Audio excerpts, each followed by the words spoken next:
Mumbai TV, हर खबर सच के साथ। मैं हूँ अफजल शेख और आप देख रहे हैं मुंबई टीवी। सारे नियम कानून पाबंदियाँ ये सिर्फ आम जनता के लिए। आम जनता लोकल ट्रेन में सफ़र नहीं कर सकती, आवाजावन पर रोक लगी हुई है और ऐसे में तमाम जो परेशानियां झेलना पड़ रहा है तो वो सिर्फ आम जनता को झेलना पड़ रहा है।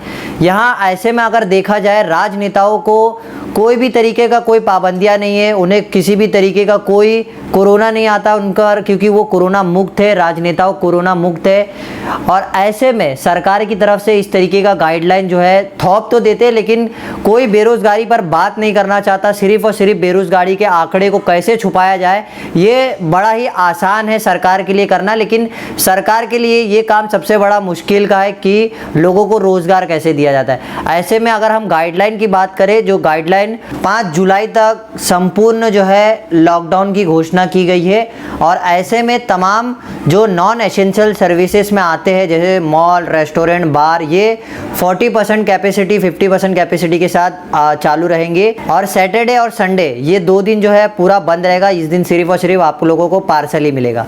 अब ये कानून क्यों आम लोगों पर ही थोपा जा रहा है? क्या राजनेताओं की भीड़ में कोरोना नहीं आता या कोरोना सिर्फ और सिर्फ आम जनता से ही परेशान होकर के इन्हीं पर लगता है और नेताओं से दूर रहता है? बात करें बड़े बड़े बिजनेसमैनों से दूर रहता है। सिर्फ और सिर्फ ये कोरोना जो है आम लोगों पर ही थोपा जा रहा है। और ऐसे में जब ये नियम कानून लागू होते हैं तो सरकार को ये भी सोचना चाहिए कि रोजगार किस तरीके से दिया जाए।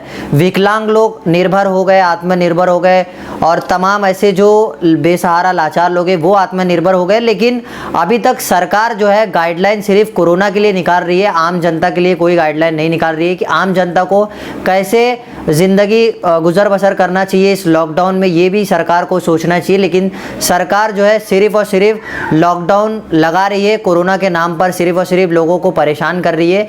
यहाँ हम कोरोना से ये नहीं कहते कि कोरोना बिल्कुल नहीं है या कोरोना लोगों को हो जाएगा इसके लिए लॉकडाउन लग रहा है। हम यहाँ बात कर रहे हैं रोज़गार की। अगर सरकार लगातार लॉकडाउन लगा रही है तो उसे रोज़गार भी देना चाहिए।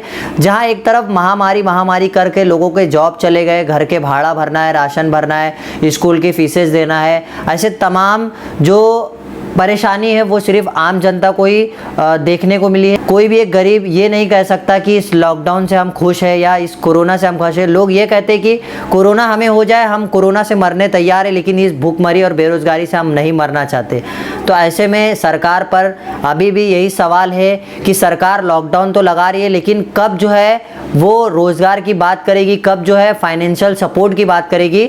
सिर्फ और सिर्फ लॉकडाउन लगाकर कोरोना को भगाना ये एक ज़रूरी बात नहीं है। तीसरी लहर है और इस लहर को देखते हुए डरना भी चाहिए, लेकिन इस डर के सहारे हम इतना तो नहीं जी सकते कि हम जो है अपना रोज़गार छोड़ दे, हमारा घर का जो फाइनेंशियल सपोर्ट है उसको छोड़ दे।